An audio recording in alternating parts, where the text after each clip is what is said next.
Alright lads, so today we got some pretty cool news regarding our next set of resurrectable characters, because in this case we're getting SWIMSUIT, RETSU, and RUKIA receive their upgrades. I'm curious to see at the same time what this does mean for later in the month, because the last couple of months we have been getting Khan for Your Own World resurrected in the middle of the month. Likely with this banner being resurrected, it means we aren't going to get that, but unless I'm mistaken, I'm pretty sure we always get 2 resurrection patches in the month of July because it is technically anniversary month, and while it's not guaranteed, there is a potential chance we do get 6th anniversary Aizen and Art Book Ichigo resurrected during the anniversary. And keep in mind, the only reason why I say that is because we just received a renewed version of 6th anniversary Aizen, so because he already has a new playable character, I feel like there's no point to stall out his resurrection, because when it comes to anniversary characters, they either get resurrected at the end of the year or during anniversary. So there's a potential chance that this time in 2 weeks, we are going to see 6th anniversary Aizen resurrected and hopefully paired with that,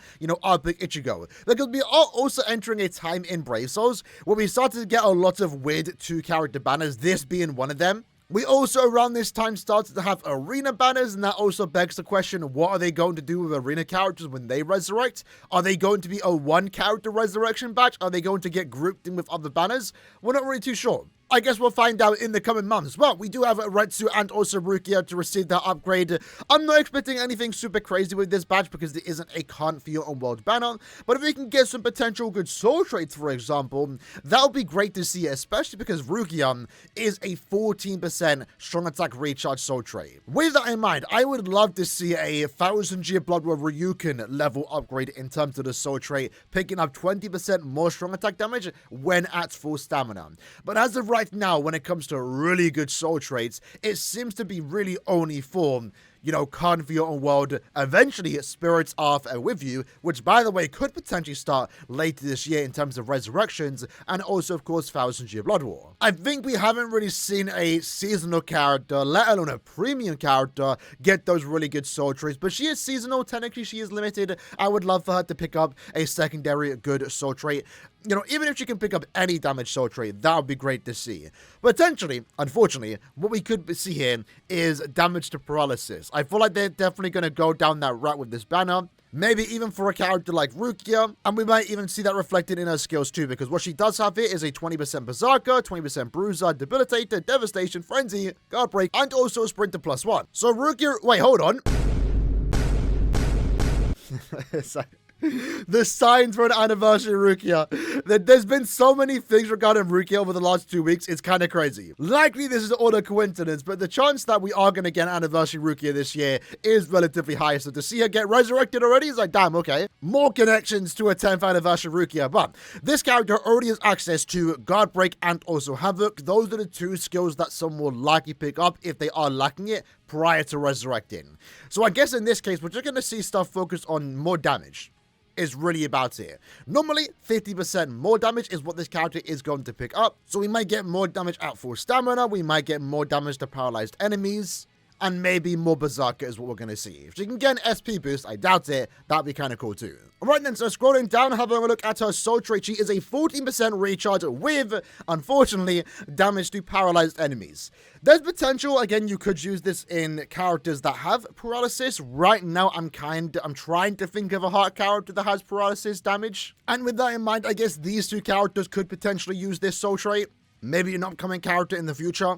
Like with all damage to status and soul traits, they kind of are just filler slots. Unfortunately, this does have to happen for a 14% recharge. Again, would have loved for her to pick up even strong attack damage, keep it simple. And scrolling down, have a look at the damage output that we are getting here.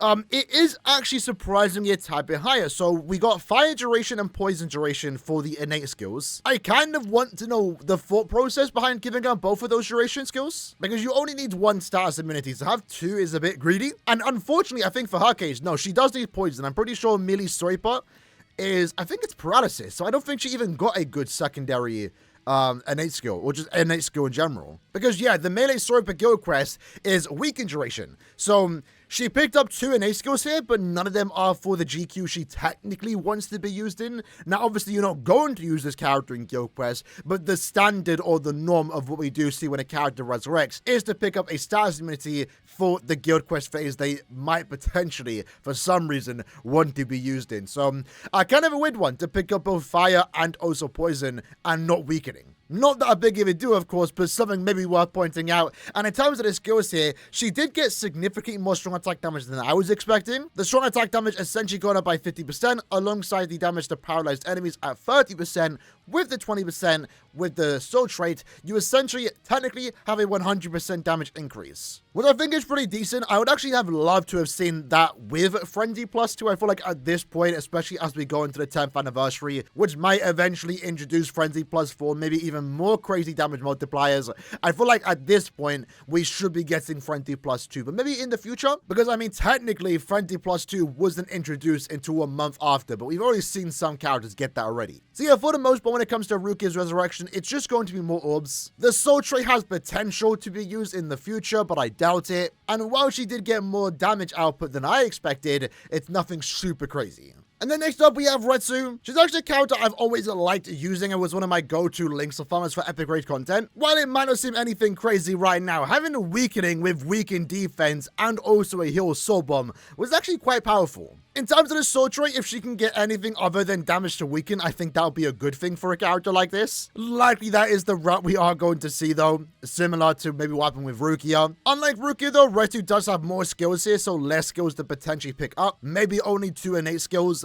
So we're getting Berserker, Bruiser, Debilitate, the Devastation, Frenzy, Guard Break, Havoc, +5 power links or potions because she is a links or farmer, and also weakened defense. So I guess similar to Rukia, if we can get like 100% Berserker, that would be nice to see. I doubt it, but again, I would love to see Frenzy +2. I think we're also likely going to see Paralysis Duration, because that is the status immunity that you need for Guild Quest, Range Swiper. While she isn't going to be used there, that's the norm besides, for some reason, what they just did with Rukia. And if for any other skill, not really too sure. And by the way, I've only now just realized it. Is this pattern here? Is this supposed to be the flower for her squad division? If that's the case, that's actually pretty cool. And something that I can't believe it's taken me 4 years to realize. But scrolling down, here we go. So first up, soul trait is recharge and also power links up potion +4. That's not bad.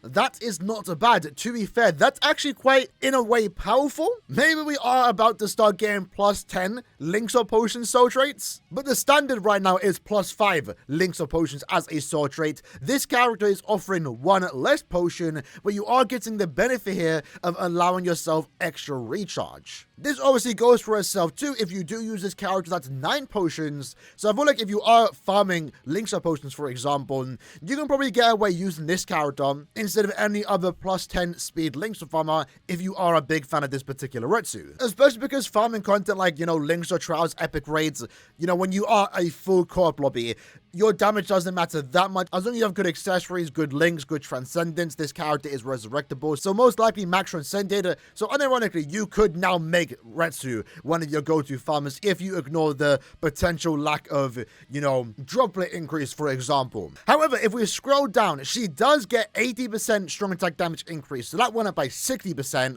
Almost at the 100% that I personally wanted. Would have liked if it went up to 100%. Again, I feel like it would be no harm for a character like this to pick up Frenzy +2, but I guess Caleb aren't ready for that just yet. But interestingly enough, we do get +6 power links or potions, so that skill actually got increased now, and by using this character you are getting +10. Again, compared to any other character in the game, +10 is the max. Like I already mentioned, there are maybe other reasons to use those newer characters. They have a higher damage output, they also have droplet increase, but +10 for a character like this is actually pretty solid, especially once more for just a seasonal character. Non-1000-year Blood War, can't feel on World or Spirits are there with you. With that though, she does get innate skills here, so Paralysis Duration, which was expected, Sprint to +1, and also Dodge Swiper enemies, which I guess is kind of decent.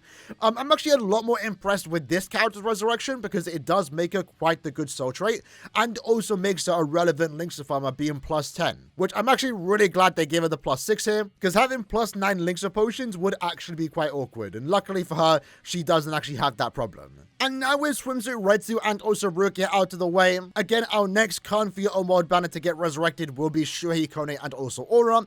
That will likely happen this time next month, I would assume mid-month August. which then at that point, Burn the Witch will be the oldest characters that need resurrections. You know, if we exclude the 3 characters, these characters haven't been resurrected just yet. But hopefully this Noelle and Nini can get resurrected whenever we do get a new Burn the Witch banner. And then with that, we'll be slowly finishing up Crown Theater on Worlds, eventually move into movie characters, hopefully, because they're the oldest characters that I'm missing. Like, I have a pretty good record in terms of collecting all the characters in Brave Souls, at least old ones. But yeah, for some reason, I just never was able to pull Kugo, and I never pull on movie banners because they're just never worth it. So personally, I'm looking forward to movie and also Kugo characters getting resurrected because that'll be a lot of awesome when I buy their character packs. And then, like I mentioned, we're going to move into Safui, Spirits, Arthur, and With You, and again, potentially 6 Annie Aizen and Arpic Ichigo resurrected at the end of the month. That's not guaranteed, that's just what I want to see. We should regardless be getting a second batch this month, so I'm curious to see what it is going to be. If it isn't going to be a premium banner, which I guess if it is a premium banner, our next banner would be Noitora, Nelio, and also Chads. But either way, lads, that's the video for today. Let me know what you lads think about these character resurrections. I'm quite impressed with Retsu. I'll see you lads next time. Take care, and peace.